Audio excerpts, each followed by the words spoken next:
እነዚህ ሁለት ጀግና ሙተነቂብ ሴቶች የሰሩትን ነገር ከነገርኩ በኋላ አሁንም ኒቃብ ችግር ነው የምትለኝ ከሆነ ችግሩ የአእምሮ ችግር ወይም ደግሞ ለእስልምና ያለህ ጥላቻ እንደሆነ ብቻ ነው ልረዳ የምችለው። ታዲያ ይህንን ቪዲዮ በደንብ አድምጠኝ እንደሰሩ በደንብ አድርጌ እነግርሃለሁ። እናንተ ደግሞ ይህን ቪዲዮ በደንብ ላይክ፣ ሼር፣ ፖስት ያደርጋችሁ ለሁሉም አድርሱት። ኮሜንት ላይ ደግሞ ማሻአላህ እያላችሁ ጻፉልኝ ማለት ነው። አንዷ የዘንድሮ አንዷ ደግሞ የአምና ነች። እዚህ ጋር የምትመለከቷት ሴት እንግዲህ ዛሬ ሰመራ ዩኒቨርሲቲ ካስመረቃችሁ ተማሪዎች መካከል እጅግ በጣም ትልቅ ውጤት ያስመዘገበችና የዋንጫ ተሸላሚ የሆነችም ጭምር ነች። ሀስና ኢብራሂም ትባላለች። ይህች ሴት እንግዲህ በሕክምናና ጤና ኮሌጅ ላይ እጅግ በጣም ትልቅ ውጤት አስመዝግባለች። እንዲሁም ደግሞ የሰመራ ዩኒቨርሲቲ ካስመረቃቸው አጠቃላይ ተማሪዎች መካከል ከሴቶቹ አንደኛ መውጣት ትችላለች ማለት ነው። ይህ እጅግ በጣም ትልቅ ሽልማት ነው። ሜዳሊያም ጭምር ማሸነፍ ትችላለች።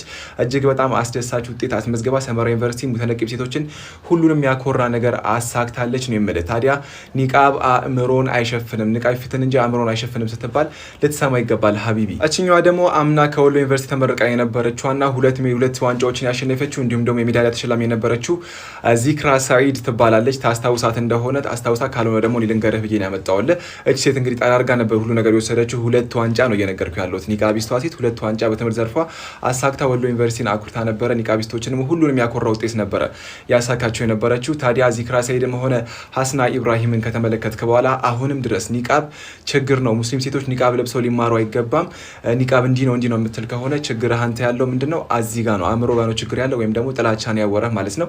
ኤኒዌይስ ለሀገር የሚተርፉ ለሀገር የሚጠቅሙ ተማሪዎችን በኒቃባቸው ምክንያት ከትምህርት የምታገል ከሆነ እንደዚህ አይነት ፕሮዳክቲቭ የሆኑ እንደዚህ ትልቅ ሰክሰስ ማግኘት የሚችሉና ሀገርም ነገ ከነገ የሚጠቅሙ ልጆችን እንዳባረክ እንድቆጥረው እነዚህ ሁለት ሰዎች ምሳሌ መሆን ይችላሉ ብዬ አስባለሁኝ። እስኪ ይህን ቪዲዮ ድንገት ላያዩ ስለሚችል እናንተ ሼር አድርጉና አድርሱለት። ሁላችሁም ተመልከቱ። ኒቃብ ምንድነው? ፊትን እንጂ አእምሮን አይሸፍንም። ኒቃቢስቶቻችን በርቱ፣ እያኮራችሁ ነው። አሁንም ተጠናክራችሁ ቀጥሉ ለማለት ወዳለሁኝ። ኤኒዌይስ ላድርሳችሁ ብዬ ነው። በጣም ነው የተመቹኝ ነው የምልህ። ሰላም አለይኩም ወክበር። ይህ ቪዲዮ ከደረሳችሁ ለሁሉም መዳረስ ስላለበት በደም ሼር፣ ኮፒ ሊንክ፣ ሪፖስት በማድረግ ለሁሉም አዳርሱት። ኮመንት ላይ ማሻአላህ እያላችሁ አላሁ አክበር። ይህ ቪዲዮ ከደረሳችሁ ለሁሉም መዳረስ ስላለበት በደም ሼር፣ ኮፒ ሊንክ፣ ሪፖስት በማድረግ ለሁሉም አዳርሱት። ኮመንት ላይ ማሻአላህ እያላችሁ ይችን ጀግና እህታችን ኒቃብ አውራን እንጂ አእምሮን አይሸፍንም እያላችሁ አድምቁት። ይህችም ሙተነቂብ እህታችን በብዙ ዘርፎች ታላላቅ ውጤትን በማስመዝገብ ተሸላሚ ሆናለች። በዲፓርትመንት ኦፍ ፐብሊክ ሄልዝ ከፍተኛ ማዕረግ ተሸላሚ። እሱ ብቻ አይደለም፣ ኮሌጅ ኦፍ ሜዲሲን ኤንድ ሄልዝ ሳይንስ የላቀ ብቃት የተመሰከረላት የሜዳሊያ ተሸላሚ። ይህ ብቻ አይደለም፣ የዘንድሮ ምረቃ ኮከብ ከሁሉም ሴቶች የላቀ ውጤት በማምጣት የዋንጫ ተሸላሚ በመሆን አኩርታናለች። አላሁ አክበር። ኒቃብን ለሚጋፉ ማህበረሰቦች ትልቅ መማሪያ ነውና ለሁሉም እንዲዳረስ አድርጉ። ኒቃብ ወሃቢያ ማለት እኮ ያ ጀማዓ መውሊድ ከማክበርና ሰው ከመግደል የት ጥያቄ ልጠይቅሽ እስቲ በስርዓት የምትመልሽ ከሆነ ብዙ ጊዜ አንቺን ቪዲዮዎች ብዙ ሰው ሜንሽን ያደርገኛል፣ አያቸዋለሁ፣ ሼር መደረጋለሁ፣ ግን ምንም ለማለት ፍላጎቱ የለኝም። ግን ካደር ነገሮች የምታቀርቢባቸው መንገዶች ትንሽ መስመር እየሳቱ ሲመጡ እስቲ እንግዲህ ጤነኛ ከሆነች ሐሳብን ደግሞ በሐሳብ የመሞገት ባህልና ልማድም ካላት በዛ መንገድ ትመልሽልኛለሽ ብዬ ተስፋ አደርጋለሁ፣ ወይም ቼክ ላደርግሽም ብዬ ነው።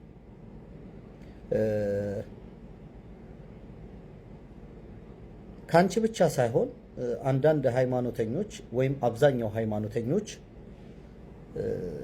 ለምን ጄጅ እንደሚያደርጉ አይገባኝም። እርግጠኛ ሆነው ነው ፍርድ የሚፈርዱት፣ እርግጠኛ ሆነው ነው የሚያወሩት። ጥርጣሬያቸውን ለመጠራጠር እንኳን እድል ፋንታ ለራሳቸው አይሰጡም።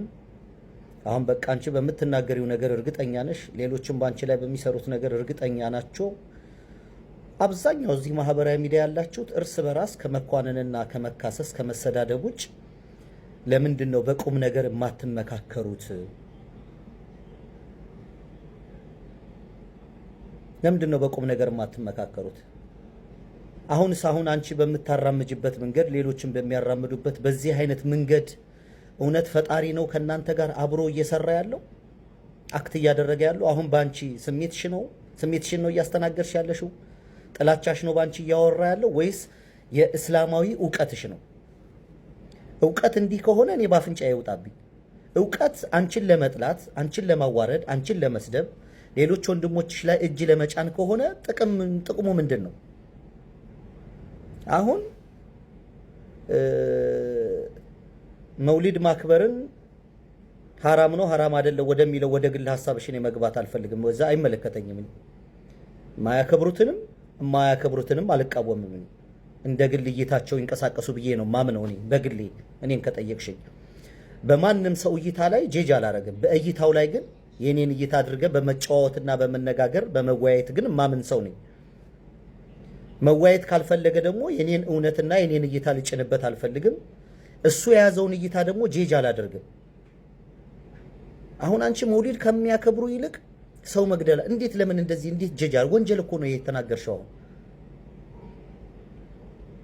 ይሄ አሁን ኢትዮጵያ ካለችበት ወቅታዊ ሁኔታ አንፃር አሁን የምትናገሪው ነገር በሌሎች ወንድሞችሽና እህቶችሽ ላይ በኢትዮጵያ ሕዝብ ላይ ሌላ ተብታብና ግርግር እየፈጠርሽ እንደሆነ ይታወቅሻል። እንዲህ አይነት እይታ ያላቸው ሰዎች ገዳዮች ናቸው እንዴት ያለሽ? በምን ማስረጃ? በምን አይነት ሁኔታ? ወይስ ሌላ የተለየ ተልእኮና ዓላማ አለሽ? በጣም የሚገርመው አንቺ እነሱን ሙስሊሞች አይደለም አልሽ። ተመሳሳይ ደግሞ በዛም አካባቢ ያለው ደግሞ እናንተን ሙስሊም አይደሉም ይላል። ለምንድን ነው እርስ በርስ የምትካሰሱት? የየግል እይታችሁን ይዛችሁ በራሳችሁ ለምን አቋማችሁን አታራምዱ? ወይም ደግሞ አቋማችሁና ትክክል ነው የማራምደው ነገር ነው ትክክል ካልሽ ሰዎች ጋር ለምን አትወያይም? ለምን አትነጋገሪም? ሁልጊዜ በጣም ስትሳደቢ ሰዎችን ስታዋርጂ በእንደዚህ አይነት አቋም ያሉትን ወንድምና እህቶች ስታንቋሽሽ ሰማሻለሁ። በእንደዚህ አይነት መንገድ አሁን እንደው እውነት ሃይማኖት ይራመዳል ብለሽ ታምኛለሽ?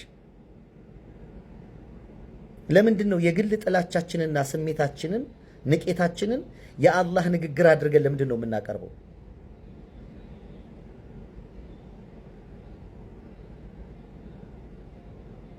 ስለዚህ አንቺ አክብሪ። በማክበርሽ የምትኮነኝ ከሆነ አስተካኪ፣ የማትኮነኝ ከሆነ ደግሞ ሌሎች ስለዛ ነገር የሚናገሩትን ነገር የነዛንም እውነትና እውቀት እይታ አክብሪ። አንቺም የራስሽን ሂጂ።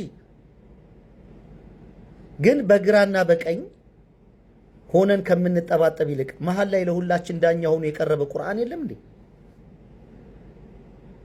እና እኔ ጥያቄ ልጠይቅሽ፣ አሁን አንቺ የምትይውን በዓል ለማክበር ወይ በቁርአን ወይ በሐዲስ ውስጥ አለ? የግል በጎ ልምምድ ነው ልትይ ትችላለሽ። እኔ በዛ ችግር የለብኝም። ግን ማናችሁ ናችሁ በእንደዚህ አይነት ነገር? ወይስ ማናችን ነን ትክክለኛ አቋምና እይታ ያለን? እኔ ማንንም በመቃወም በሚያደርገው ነገርና በሚያራምደው ሐሳብ ማንንም መኮነን አልፈልግም። አንቺም አክብሪ፣ ዝም ብለሽ መውሊድሽን ጨፍሪ፣ ዝፈኝ፣ መብትሽ ነው። ሌሎች ደግሞ ይሄንን ደግሞ አናከብረውም የሚሉትን ሰዎች አክብሪ። ምንድነው ችግሩ? ለምን እንደዚህ የሰለጠነ ሰው አትሆኝም? እንደው እንዲሁ ለምዶብሽ በብዛት እኔ እዚህ ማህበራዊ ሚዲያ ላይ የማየው ሃይማኖተኞች በጣም ስሜታቸውን ይጠቀማሉ፣ ይቆጣሉ፣ ይናደዳሉ፣ ይበሳጫሉ። በቃ ማንም እንዲናገራቸው አሁን ምን ብለን እንደምትመልሽልኝ አላቅም፣ አላሁ አለም። እና ከዚህ ወጣ ብሎ ጤነኛ በሆነ መንገድ ቅንነት በተሞላበት ትሁት በሆነ መንገድ የምታቂውን ዕውቀትና ሐሳብ ለምንድን ነው ለሌሎች ሰው ሼር የማታደርጊው? ሁልጊዜ እንደተሳደብሽ፣ ሁልጊዜ ሰው እንደኮነንሽ፣ ሁሌ በሰው ላይ እንደፈረድሽ እስከ መቼ ነው የምትዘልቀው? ይሄ ነገር ሲያዋጣል ብለሽ ታምን ያለሽ ወይ? አመሰግናለሁ። አሰላሙ አለይኩም ወራህመቱላሂ ወበረካቱ። ነገሮችን በቅንነት ሰምተሽ መልስ ትመልሽልኛለሽ ብዬ ተስፋ አደርጋለሁ። መልካም ምሽት።